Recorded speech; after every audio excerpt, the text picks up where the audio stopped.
All right, good morning, everybody. This is Greg Wadley with CTC and Associates.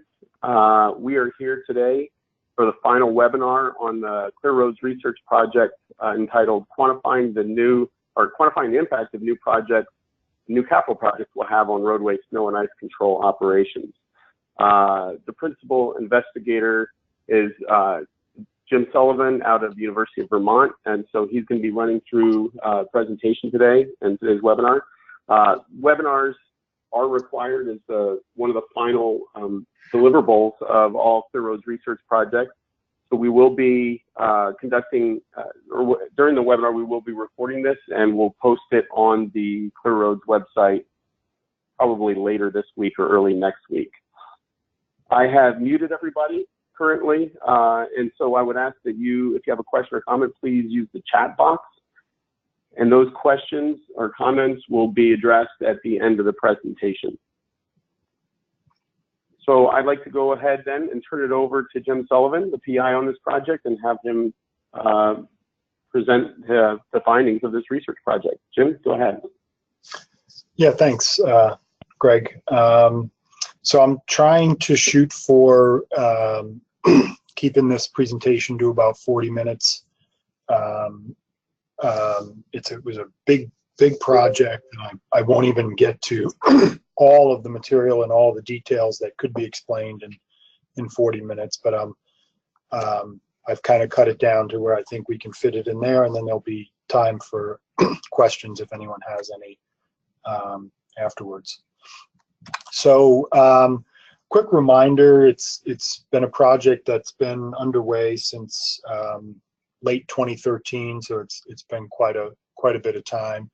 Of the project goals and objectives, the overall goal was to support our state DOTs, particularly in operations and maintenance, in determining coming up with some defensible way of determining what the impact of some new project in the system, in the roadway system, what impact that has on their RSIC operations, snow and ice control operations.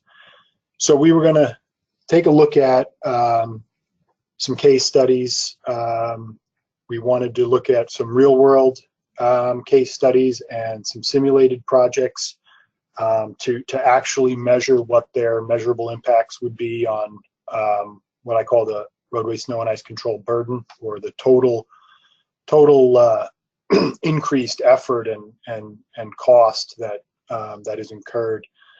And we were looking really primarily at things that we thought would have an impact, like capacity additions, new roadways, or lanes being added to existing roadways, as well as intersection reconfigurations like turn lane additions or making a conversion of an existing intersection to a roundabout, things like that.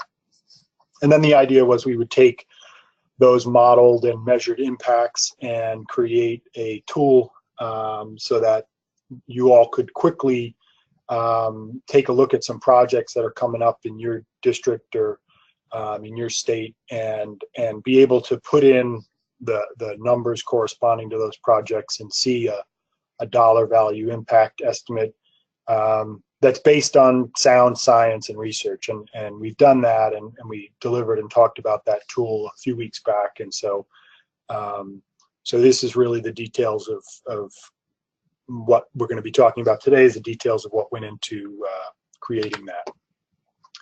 So the project tasks were for us to do a survey, really in support of selecting case studies, develop the method. In particular, we had to make a few improvements to an existing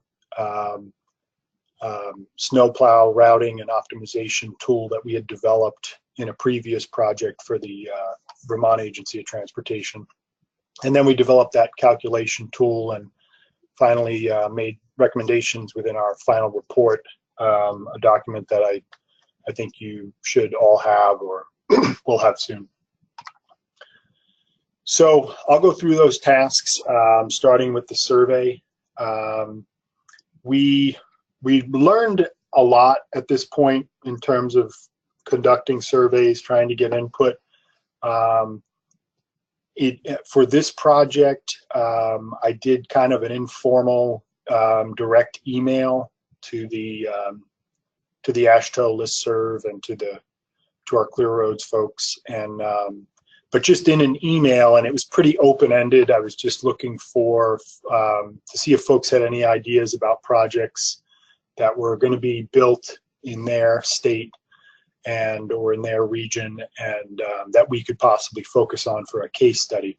I didn't really get much of a response, and I think, you know, we learned we learned how to better do those surveys, and more recently on a Clear Roads project that I'm the PI of, the one related to emergency operations, we made vast improvements to our surveying methodology and actually got an overwhelmingly great response more recently. So, but back here we didn't get a real strong response to the survey, so we had to do a little bit more work to find our case studies. And we were really looking for between 6 and 10 case studies. And as I said, it was going to be a combination of real world projects that had to be built in one construction season so that we could look at, collect real world data from a before and after. And they had to be the types of projects that we thought would add capacity and add burden for snow and ice control. And then we were also going to be looking at simulated case studies so that we could use our simulation model here in Vermont to measure impacts using that tool as well. So between those two types of case studies, the goal was to come up with between 6 and 10. We targeted 10 specific case studies. We ended up with 6. And I'll talk more about what happened with the 4 that we weren't able to use. But we'll get into that. So the real world case studies, what we ended up doing was kind of taking some of the input we got from some of our responses and then focusing in on each of the states' 3 to 5 year transportation improvements program, where all of the new capital projects are listed with some rough time frames about when they're going to be started and when they are supposed to be completed. And New Hampshire and Minnesota in particular had a real nice layout for those projects, so we were able to easily see which projects might suit our needs, the ones that were scheduled to be constructed all in that one construction season, and that we thought were going to have, looked like they would have a significant impact on snow and ice control. And we ended up finding 2 projects in New Hampshire and 2 projects in Minnesota that fit the bill. And so we decided to focus on those. And in the first round, in the winter of 2016, we collected data. We sent out GPS monitoring devices, mailed them out to the districts. They were put in the vehicles whose routes included the project that we were concerned about, and we got good data at all 4 locations. That included GPS speed and heading every 5 seconds for those vehicles for the entire winter. So great data came through, and everything worked real well. Round 2 in the winter that just passed, we ended up only getting back data, good data, from 1 of the 4 locations. The problem we've discovered is likely to have come during the return shipment of that information. This is a picture of the device that we were using, and the data logger is on the left, and the antenna, the GPS antenna on the right, has a magnetic base that we believe was contacted the data logger in a way during shipment that caused it to erase all of our data for 3 of the 4 locations. So we ended up only getting 1 real world case study with complete data to study. So in terms of the simulation-based case studies, we had originally targeted 4, and these, I call them simulation-based case studies, but these are real projects as well. They weren't going to fit in our, in a way that would allow us to collect data on them in a real-world type scenario, GPS data. So, and there were projects that we thought would have some impact we wanted to test, and we knew they were coming up. So that's why we selected these 4 originally. As we started to see that we were not getting good data in the second round of the real world case studies, we added 2 more projects to our simulation case studies in Vermont. And to sort of bring up the total number of case studies that we have data for to 8. And then as we moved along, though, the first of our simulation-based case studies, as we got into it and looked at the more refined construction drawings, we realized that it really wasn't a project that was going to add capacity to the network. It really didn't have any way that it would change snow and ice control burden. We thought it would. Part of the project was to widen the lanes and add significant shoulder area, but that really wasn't the case in any great extent. It was really more about replacement of a number of culverts along that road. So we ended up dropping the first of those simulation-based case studies. So we were left with the other 5 shown here, and then the 1 real-world study. That constituted our 6 case studies. So the real-world case study, luckily the one that we did get data for was the roundabout. And back in, 2011, 2012, when the folks at the Vermont Agency of Transportation and I began talking about this issue, it was the roundabouts that was one of the original types of projects that was causing some concern. So I was happy to see that we did get data from the roundabout project in New Hampshire. And so as you can see here, it's a project in Lancaster, New Hampshire, where the configuration on the left, which is a stop and yield controlled intersection where US 2 and US 3 meet, was converted to a roundabout, which you can see on the right represented in Google Maps, the way it's configured today. And the project was constructed on time and in the construction season that we needed it to be. So we ended up getting some really nice data. From the winter 2016, the data points are shown in green. And from the winter of 2017, the data points are shown in blue. And you can see in particular where the data points in blue, sort of to the bottom left edge of the new roundabout, you can see where they kind of veer away from the old configuration.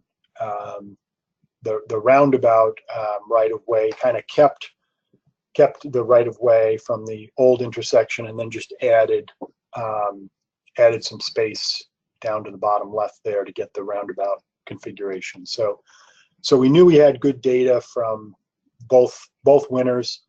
As we dug into it, we could see that we got a total of 18 storms when our vehicle went out.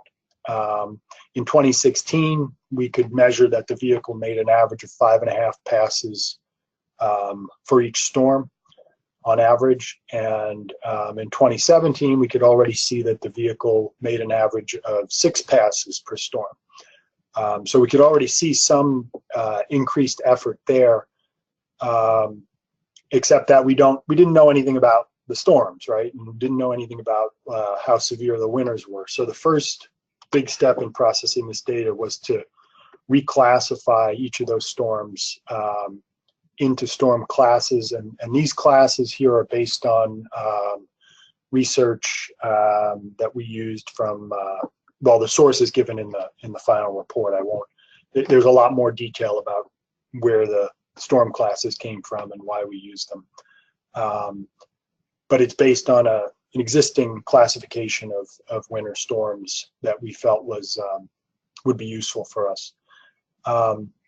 So we classified each of those storms from the winter of 2016 and the winter of 2017, so that we'd be comparing equal types of storms in terms of the effort that was represented in 2016 to the effort in 2017.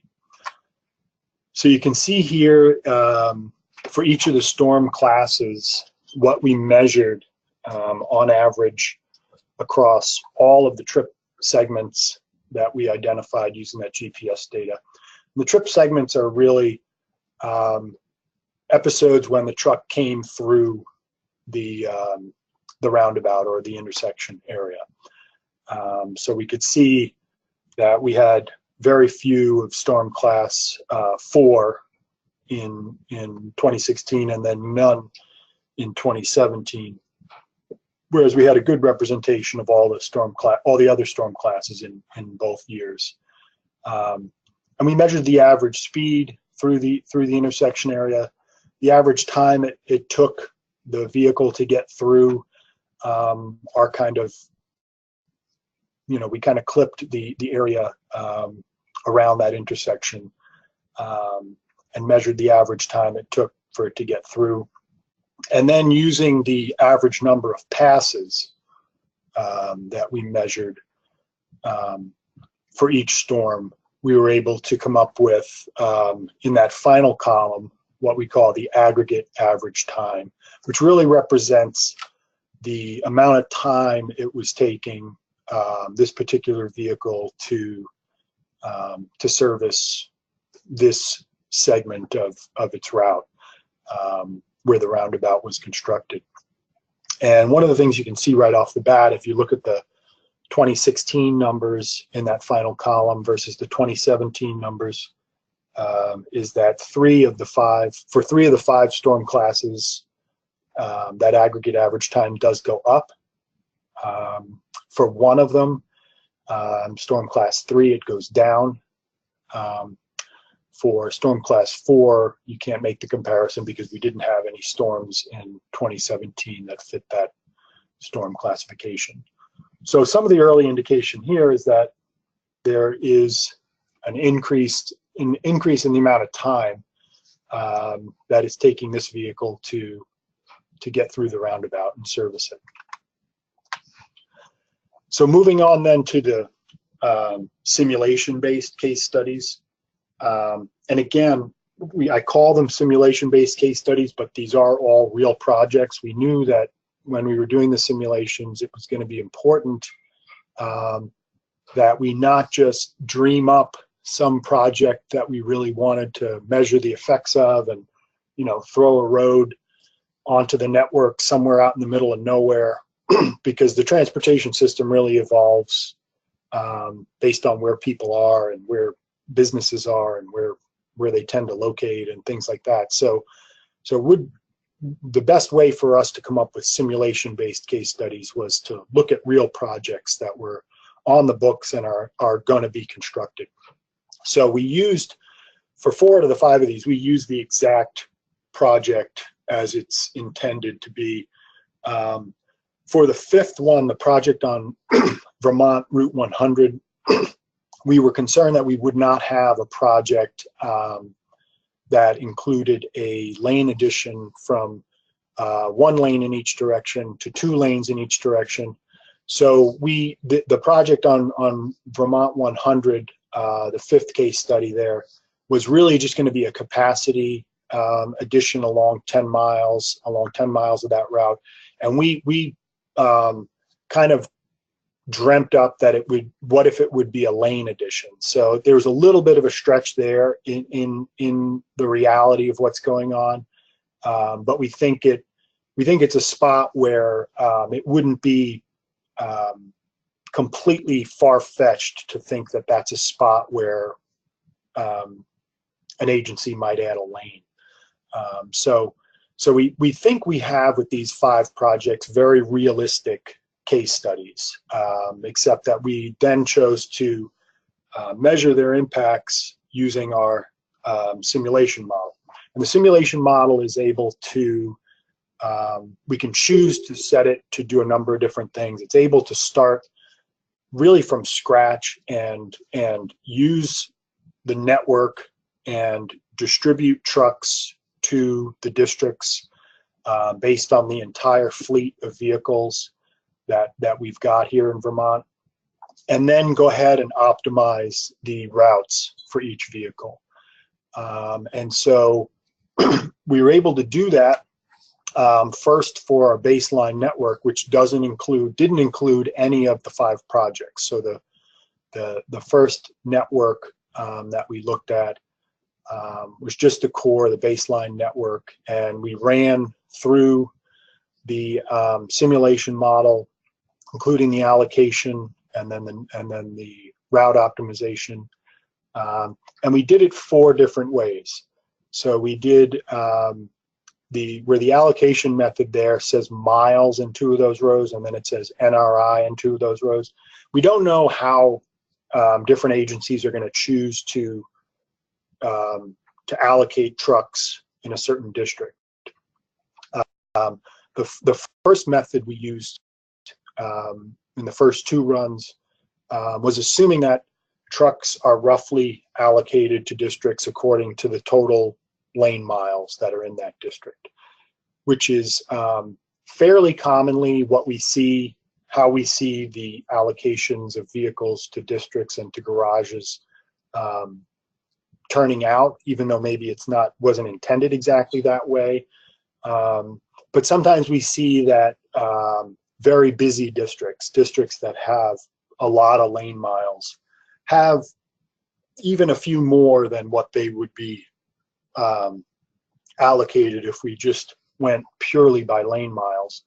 So that the second 2 rows, the NRI allocation methods, is really kind of looking at what if the strategy for allocating vehicles was looking at not only how many lane miles we had, but how critical and how well traveled those lane miles are. So really focusing, also including some measure of how the roadways are used and giving you more vehicles if you have very busy highways in your district. So we did the allocation 2 different ways. And then within each of the allocation methods, we had a storm intensity where you see LS and HS in each of the rows. LS stands for low salt, and HS stands for high salt. And we model storms intensities by the way that they're going to require, or the amount of salt that they're going to require, because that's really the primary constraint that keeps our routes from being longer. Is if a lot of salt is going to be used, the truck's going to have to come back to refill with salt before it needs to refill with fuel or anything else. So that salt demand for the storm is really the critical aspect. So we looked at 2 very different demands for salt. What you tend to see in the low salt scenario is really just like the best possible routes, the optimal routes that the trucks for that district can cover. And in the high salt scenario, you really see more, the trucks are going out, and in some places you're having to send multiple vehicles out in a similar branch of the network to cover something that in the low salt scenario you could cover with a single vehicle. So we looked at those 2 different types of storms as well, and that gave us basically for each, for the baseline network situation, 4 different runs that kind of approximate all the different kinds of conditions you could have, and then looking at how the allocation and the routing would run for each one. And then it was a matter of running those same 4 runs for each of our projects. So one at a time, adding in the simulation-based project, adding in the roadway at its capacity and its speed limit, and representing in the network, and then rerunning the snow and ice control routing model. And so right there, you can see that we've got 24 different runs of the model. And the model takes 4 to 6 hours to run. So we're talking about, a week or more for each of these, each of the projects that we chose to focus on. A week or more of just computer runtime. So, so that's just to give you perspective on why we couldn't do 50 projects. We just didn't have the time to run all the models, and we ended up running each of these scenarios twice. And I'll get into that more as I show you the results, because we needed to really compare similar situations to figure out what the impact on total vehicle minutes of travel would be, and what the impact on the truck allocation would be. So we're looking at upwards of about 40 or 50 runs of the model, and really chewed up a lot of time. And you probably recall that, seeing that we needed an extension, several extensions during the life of the project. And so hopefully you can see how things progressed and why we needed those extensions. And I think a lot of it is just the sort of pitfalls and unknowns that are involved with research that's the first of its kind. So hopefully that explains a lot of it. So I'm going to go through the detailed results for just one of the simulation-based case studies, because there's too much information in each one to go through each of them. I'll talk about the Champlain Parkway, which is a new roadway that is slated to start being constructed next year here in Burlington, Vermont metropolitan area. Burlington's a medium-sized metropolitan area in Vermont. It's the largest in Vermont. And this roadway is going to be an extension of a spur that comes off of Interstate 89 and kind of drops traffic into the southern part of the city. It's going to extend that limited access spur down closer into the downtown area. So that's the segment shown in blue, with all of the rampage, and everything else is the roadway we're talking about. So it's in an urban area, new roadway, single lane in either direction, about 3.5 miles long. And again, it's a real project that's it's probably gonna take several construction seasons to complete, but it's really gonna be put in. So when we did the runs for this particular project, you can see here for this one project, we actually had 10 different runs. So you can see runs of the model, so you can see how much runtime it took for us to just look at one project as thoroughly as we needed to. And you can see in the far left column is the allocation method, which I explained either by miles or by NRI. That was the part of the model that determined how many trucks go to each of our district garages.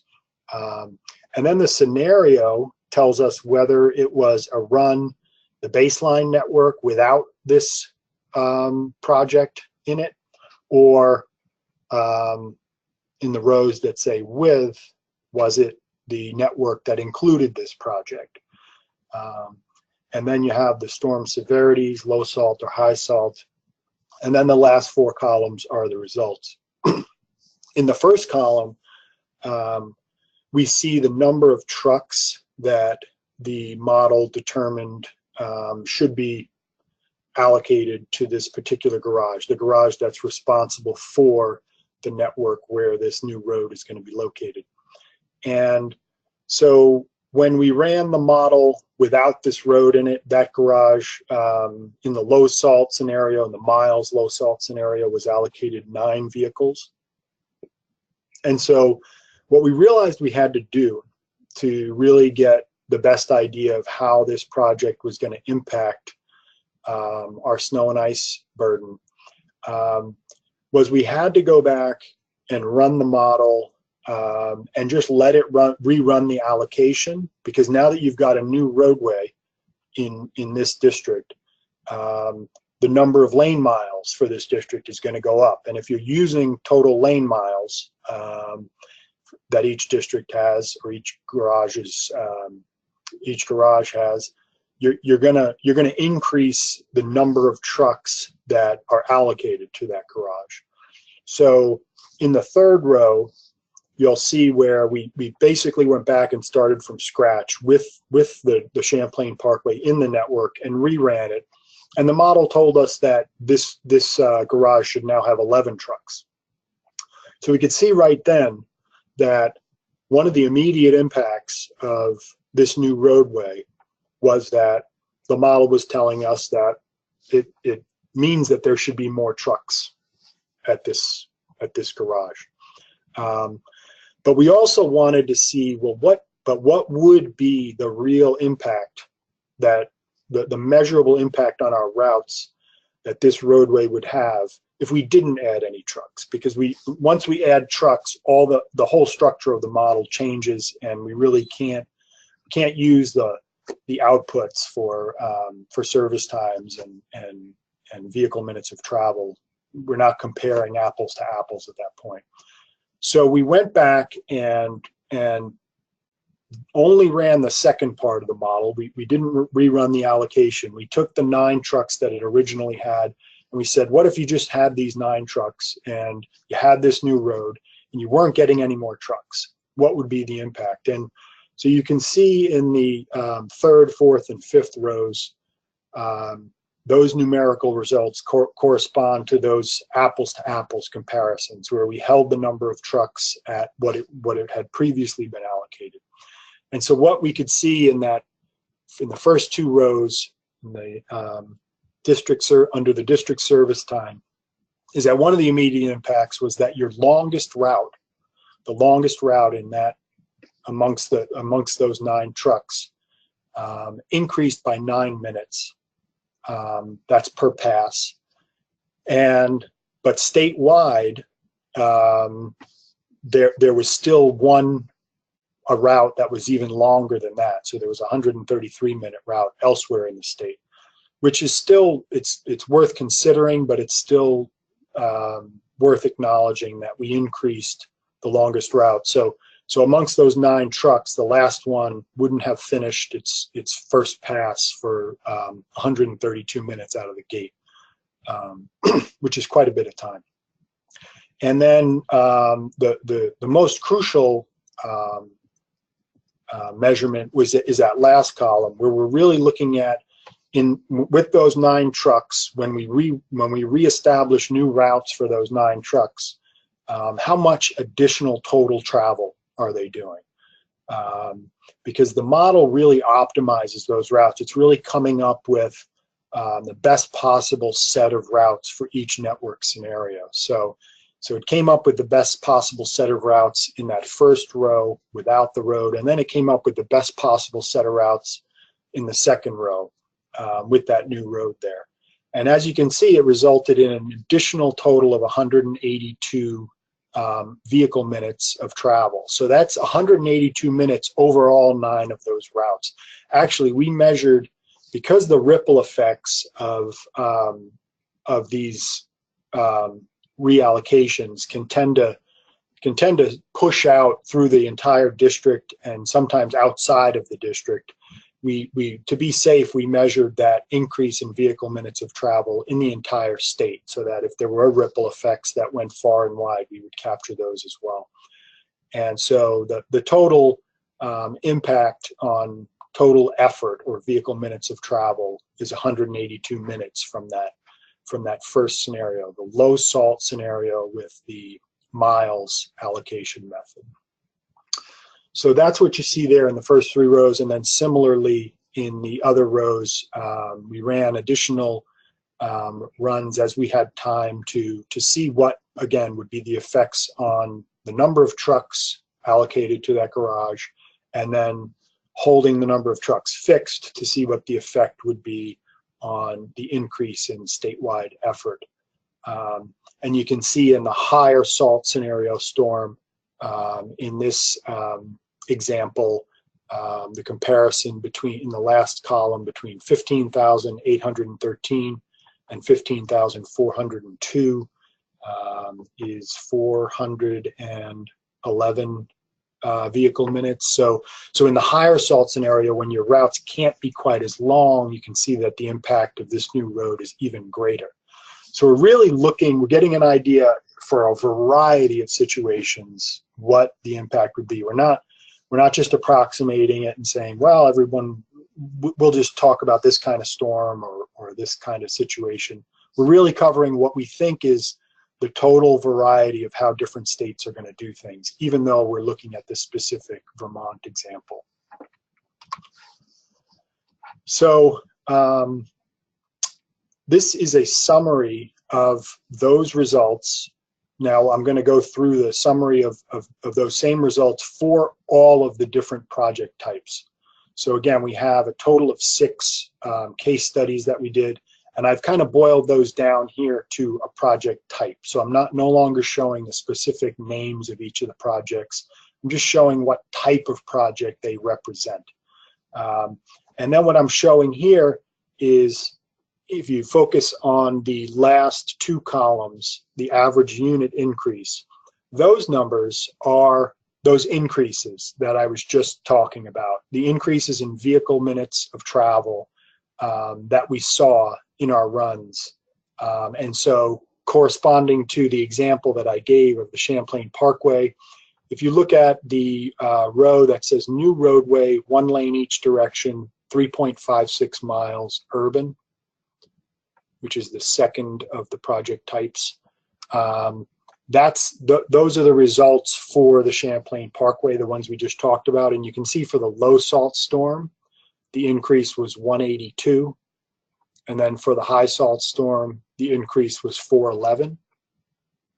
And so if I jump back to the results here, the 182 is the difference between 15,471 and 15,289.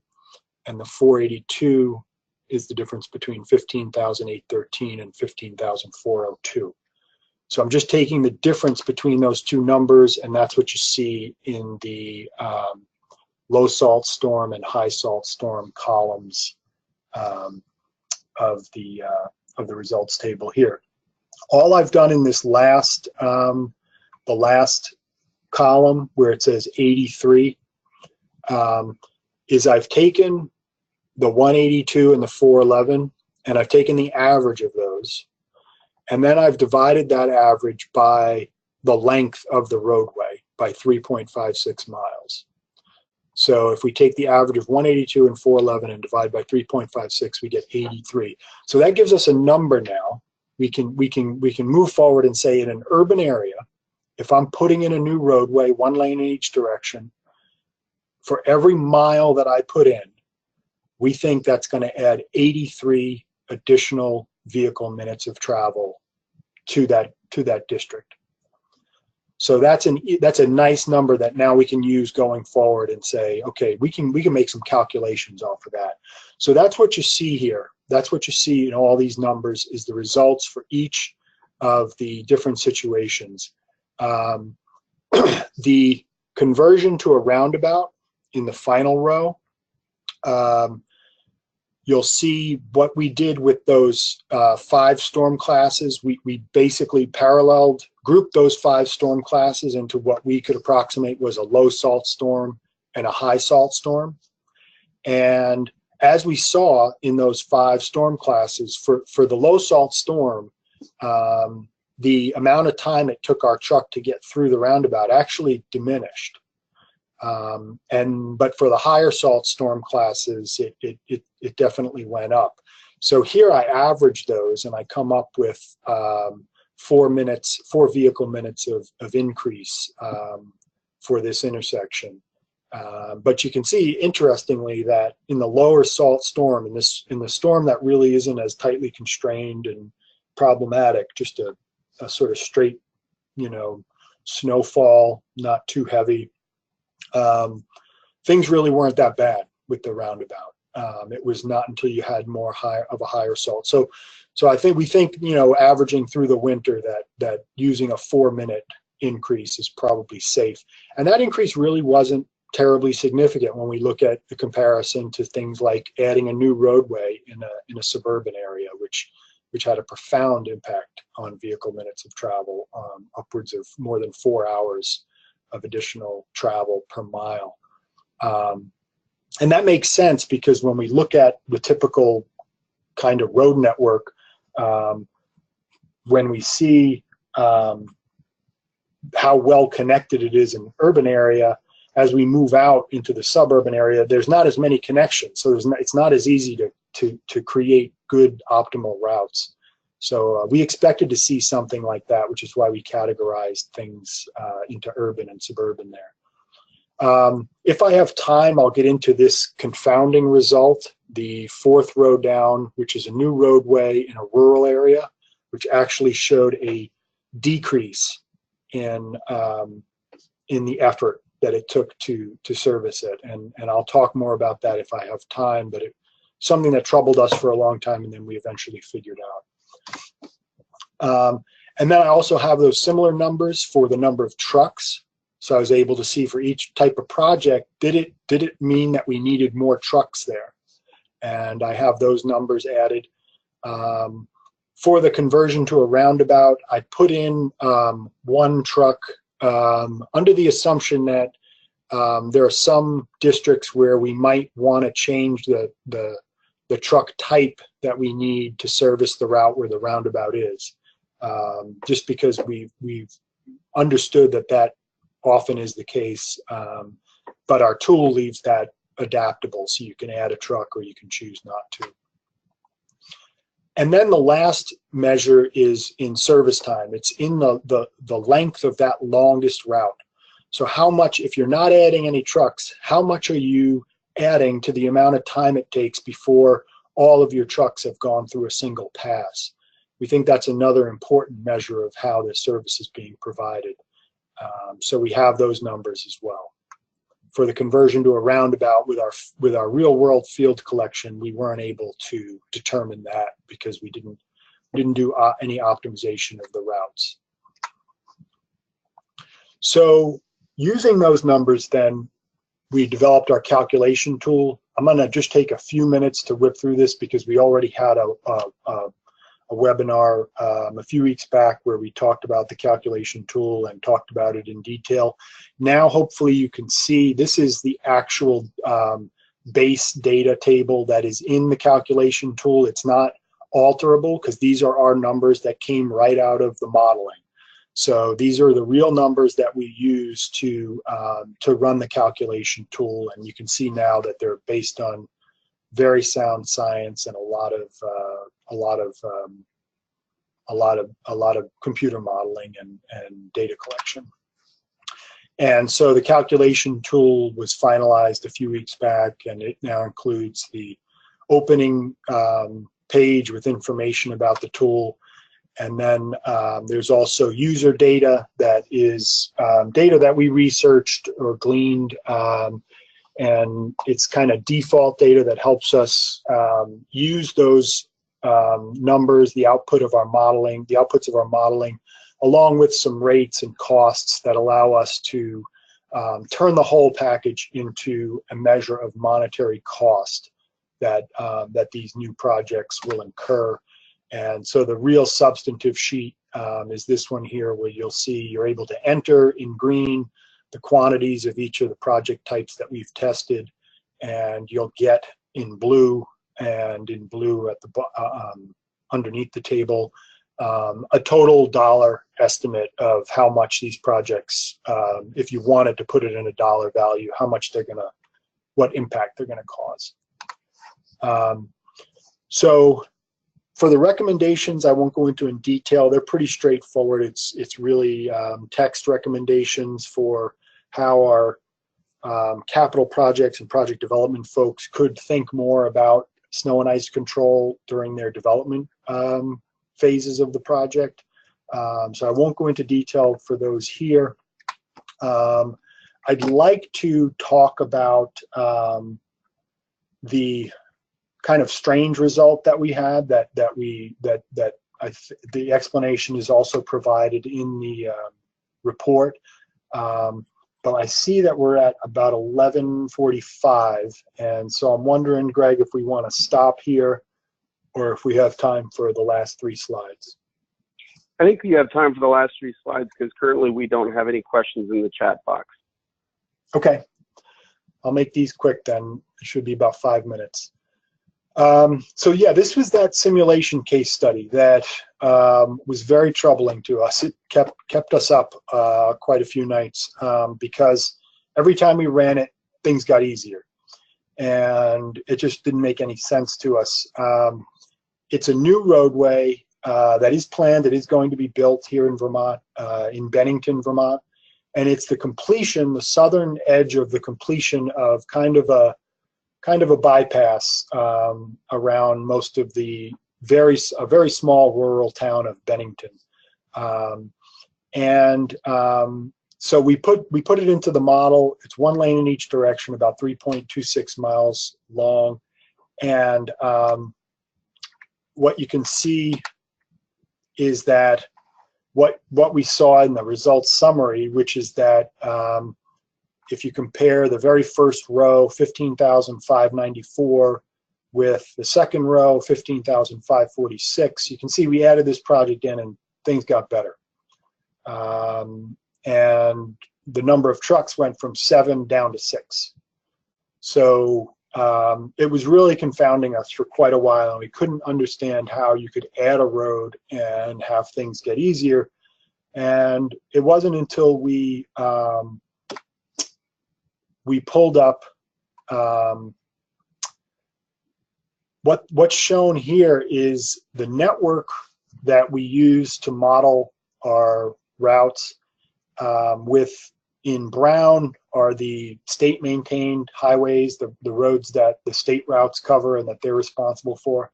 And in green are the roads that the the town of Bennington is responsible for.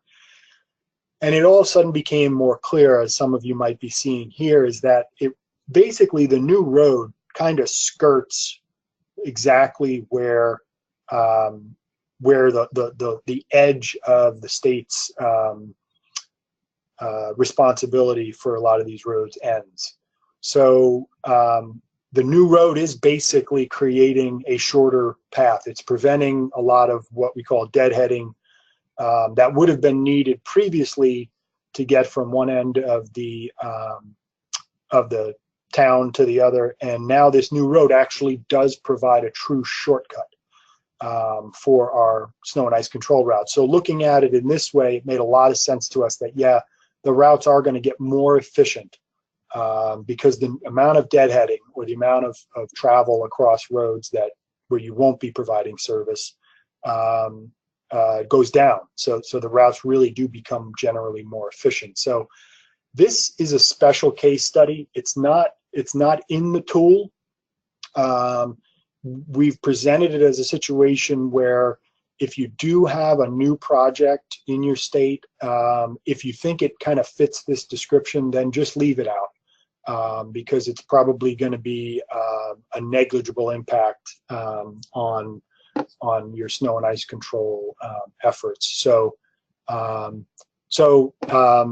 that's a situation that it's described in more detail in the report, and it's something that as you use the tool, there's also a note in the tool. I'll go back to, if you look at note 2, we make a note explaining that if you're in a rural area and you're talking about a bypass around a very small village that has a lot of non-state maintained roads, don't enter it. It's something that could actually decrease your burden or more likely have a negligible effect. So we made that note in the tool here and pointed out, again, from a research perspective, this was very interesting to us and really compelling, but may not be so for everyone, but it took us a while to figure out. So that's the special case study. We're in the results a few slides back, we showed some negative numbers for a decrease in effort. So I'll leave it at that. That's all I had. I will point out what you see here is a poster that we made for the project. The Vermont Agency of Transportation had a research symposium that that we presented this project at, and so this was kind of a even more concise version of the project that we presented as a poster. So if anyone ever wants to have a single poster of the whole project, we've got that available as well. And with that, I'll take any questions. All right, great. Thank you, Jim. Appreciate it. Yep. So right now we only have one question on the chat box, and that's from Massachusetts DOT. And the question is, what do you mean by low salt and high salt? Are we talking about a volume per lane mile, like 240 pounds per lane mile, or is it a mix of salt and sand? Yeah, it's a volume. We use it could be salt and sand. It's used because in our model, each of the trucks has a capacity, and there are trucks that can only carry 5 or 6 tons, and there are trucks that can carry 15 tons. And so, yeah, we model the low salt scenario is 200 pounds per mile, and the high salt scenario is 500 pounds per mile. We model those two scenarios because, again, when you're drawing routes, that's the critical piece that tells the software, well, this truck's got to come back, because if at 500 pounds per mile, it's going to run out, and we can't have a route that is any longer. So yeah, it's a good question. It's 200 and 500 pounds per mile is the low salt and the high salt. But that could be it could be a mix of salt and sand. It's just a question of how much of the quantity can the truck hold, and how quickly are you spreading it. Okay. The other question we have is from Al Johnson in Wisconsin DOT, and he's asking, can you get a copy of the poster, or like an electronic version of it, or does it exist outside the PowerPoint, I'm assuming? It does. Todd and I will have to track that down, because I think the agency still has them. I don't see mine in my office, so, but yes, it's available.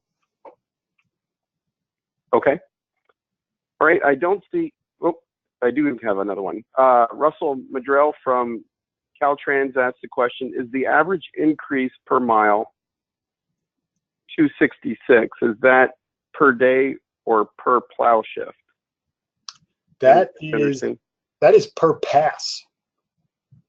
So it's if when we create the routes, we create a single route, and that is measuring the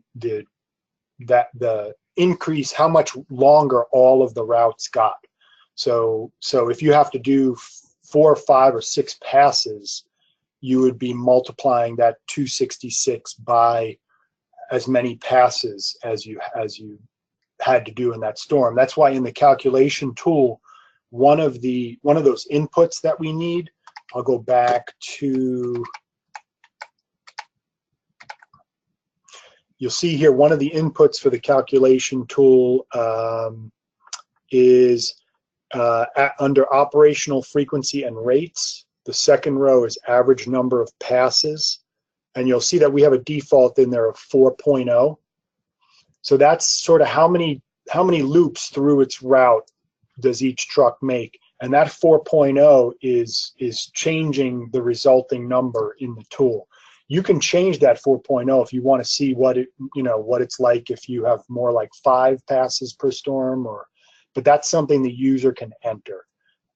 But yeah, and yes, it is needed to come up with the total impact in the tool here.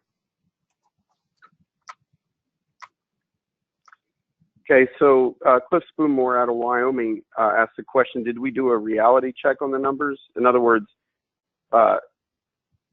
we have a 0.5 mile section that will take 266 minutes to complete. Does not seem real.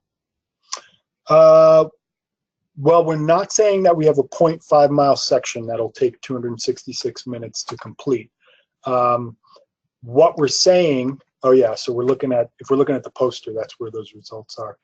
What we're saying is when we ran the model, so if we're looking at those results for in the poster here for that suburban roadway, in the low salt storm, the increase in the amount of minutes for all of the routes in that district when we added this roadway in was 168 minutes. So in other words, it was unlikely that we could just add a small spur to one of the routes and then have it return. Because if the road is only a half mile long and you just had to add a half mile to someone's existing route, it probably wouldn't have that big an impact. So what it did is it had to redraw several of the routes. And again, that has to do with the salt constraints and the constraints on wanting to let any one route get too long. We are part of the model attempts to not let a single route for a certain garage get extremely long. It kind of balances the length of the routes. So what it's saying is that it wasn't able to handle that new roadway, even though it's only a half mile long, by simply extending an existing route. It had to redraw all the routes. And in the high salt storm, that impact was 125 vehicle minutes. So again, that's not 125 minutes for one vehicle. That is all the increase in the length of all the different routes. And in this case, there were between 9 and 11 or 12 routes. The 266 then is if we had to do it on a per mile basis. So our project was only a 0.55 miles. So if it had an impact of, the average between 168 and 125 must be 133. No, that doesn't seem right. Well, it's essentially something close to the average of 168 and 125. Oh, yes, it is. Yeah. So it's the average of 168 and 125 divided by 0.55, and that should give you 266. So the idea is if you go into the tool and you enter 0.5 miles, you'll get something, like 133. But yeah, so it's 266 per mile. Since we measured a very short project, that number came out very high. So hopefully that's answers it. So Scott Lucas from Ohio asked a question. So the increase involves more deadhead miles when routes are increased? Yes, usually that's what ends up happening, is that especially in the high salt storms where we see these big impacts, the lesson learned was that if we're holding the number of trucks fixed and we're not giving this garage a bigger truck or more trucks, someone's going to have to come back to refill with salt, and so the routes really get choked, and you really can't. I mean, I wouldn't expect in some of these cases. The nice thing about the tool is it gives you the option of saying, do you want to add a truck? And if you add a truck, we take all this stuff off the table. Because again, these increases, the measure of these increases assumes that you didn't add a truck. So if you add a truck, we don't say now your routes are gonna still increase. So if you add a truck, we assume you accommodate and can create new optimal routes that don't increase things too badly. These increases are if you don't give this district or garage a new truck. In the tool, when you choose to add a truck, and the user can choose to do that, I'll point that out. If you look under the column in the tool that says additional equipment, those are drop-down boxes. In this case, the user hasn't chosen any new equipment, so those additional costs are getting added up. But if you chose to add a truck after one of these new projects was built, you would just get the additional cost of that truck. you wouldn't have the cost of new, additional vehicle minutes of travel. So hopefully that's clear. Scott also asked a question, adding salt storage facilities would also change the numbers? Yes. We had originally wanted to be able to include that, and it really just blew up our computing time to the point where it'd still be running today. But we did a project I would point you to. We did an interesting project a few years back for the Vermont Agency of Transportation, where we looked at how you could strategically locate salt out in portable, not portable, but kind of satellite salt sheds. Our folks here in Vermont have been interested in that, and recently turned a closed rest area into a satellite salt facility. And the impacts in some situations of having salt out on the network are huge. So we don't have that in the tool, and we didn't do it in the modeling, but you're exactly right. If you could put salt out on some of these systems, especially, if you built a big new project and you included a portable salt shed or a space for a salt shed with it, you would defer those impacts significantly.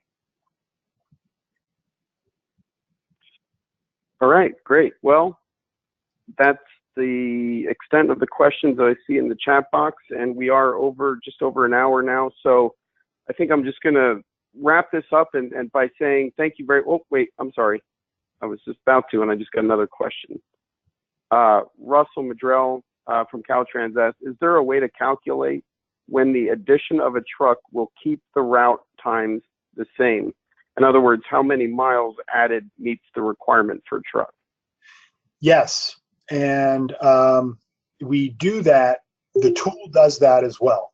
So in other words, where I just referred to the column that says additional equipment and none is selected here, the tool considers that you need a certain number of miles of a project type before it even makes sense to add a truck. Under a certain number, there's no reason to add another truck. So once you get over that number in the quantity column, then that drop down becomes available and you can choose to add a truck. So the assumption is as that quantity gets bigger and bigger, at some point you may even need 2 trucks. The tool doesn't do that currently. It just gets to a point where you add a truck, it accounts for the cost of that truck and stops adding up new route miles. So, but that triggers only when you get to a project of a certain size. Hopefully that addresses the question. Okay, great. Okay, so that does seem to be the end of the question. So again, Jim, thank you very much for your time today and for your hard work on this project. I really appreciate it. I want to let everybody know that we will be, as I said, we're recording this webinar, so we will be posting it on the ClearRoads website on the project page, and that the draft final report is currently being reviewed by the project subcommittee. So as soon as that's done, comments have been made on that, we'll be able to get the rest of the deliverables up on the project page. So again, thank you once again for everybody for joining in today, and have a great rest of your day.